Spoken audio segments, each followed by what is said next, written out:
Inside Kate Middleton's pregnancy, her difficult road to baby no. 3. Kate Middleton is a great many things. She's a duchess, of course. She's a mental health advocate. She's the owner of the most enviable hair round. But first and foremost, she's a badass. She may not be the first person most think of when it comes to toughness. All those riding boots and blazers don't exactly scream edgy. But as a mother she's as impressive as it gets. The royal has endured not one but two pregnancies with hyperemesis gravidarum, the morning sickness so severe it's in a class by itself, and now she's embarking on a third.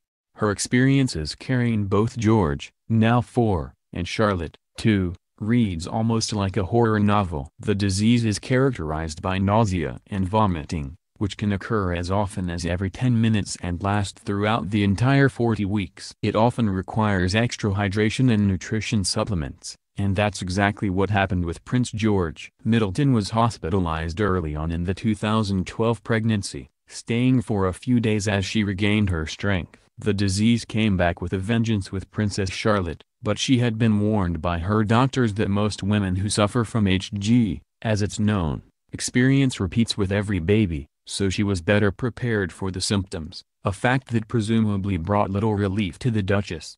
Despite these struggles, William and Kate have long been eager to build a large family, he being exceptionally close to his brother and she being one of 3 children herself. Royal watchers were waiting for the moment when they would add to their brood yet again, but most were surprised when the announcement of the third royal baby-to-be came so soon. The palace put out the news that Middleton was expecting again in early September. Their Royal Highnesses the Duke and Duchess of Cambridge are very pleased to announce that the Duchess of Cambridge is expecting their third child. A statement read, "The Queen and members of both families are delighted with the news." While all of England rejoiced, speculation also began almost immediately. There had been almost no hints that the announcement was coming, and word started to spread that Middleton was still in her first trimester, a point at which most people still keep mum about the news. As it turned out, they released the news because Middleton was so ill that she was going to miss public appearances and, most importantly, George's first day of school. This bout of HG was so bad that she was forced to sit out of what would be a marquee day in the little prince's life. At the time, sources told E! News that Kate was very much hoping to be at George's first day of school, but because of her illness it is looking unlikely. As we all know now, William took George on his own. It gave the world that adorable father-son photo op, but it was a hard moment for Middleton to miss. And it may not have been entirely her choice either. It seems that her medical team jumped into action as soon as the first symptoms of HG presented themselves, giving her a routine that they hoped would prevent future hospital stays. As a source explained, she was under strict doctor's order to rest and take each day one at a time. The Duchess has spent her days since announcing the pregnancy holed up in Kensington Palace, receiving regular visits from those doctors and, as William told a well-wisher at a recent event, using ginger biscuits to try and ease her nausea symptoms. And, as a silver lining, her time at home has given her many opportunities to bond with Princess Charlotte, while the rest of the family is off at school and work.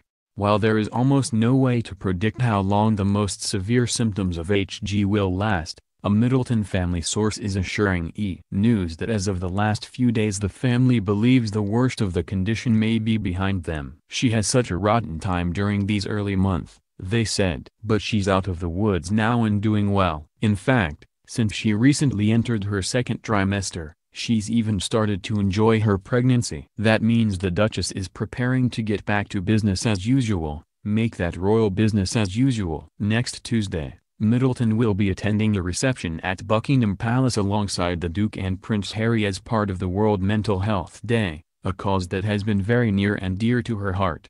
It's a marquee event for Kate's first public appearance since the announcement of her pregnancy. The reception is put on to celebrate and thank those who are working in the mental health field across the United Kingdom, and guests have been invited from across the country. Kate, William and Harry will get to meet with all of the people who have been dedicating their lives to the cause, speak with them about their work, and the Duke will even give a speech. There is no word on whether Kate will be giving any formal words, but even her attendance is a huge step forward in the pregnancy. Given that she is approximately 6 months out from the newest royal baby, the palace has yet to release a due date, But royal watchers have been able to do some rough math. Duchess Kate is also beefing up her team in advance of what will surely be an incredibly busy schedule. According to Hello, her new private secretary is set to start work this month. Catherine Quinn was formerly the Chief Operating Officer and Associate Dean at the University of Oxford's Said School of Business, and also holds her own MBA from the university.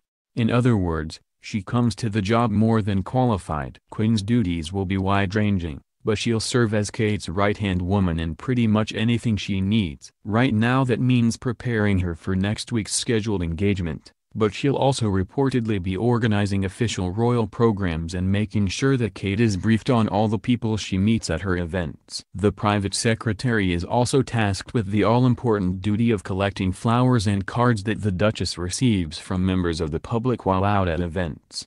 And, as one can imagine, she'll probably do a fair amount of coordinating for the 3 royal children as well. Royal fans and watchers,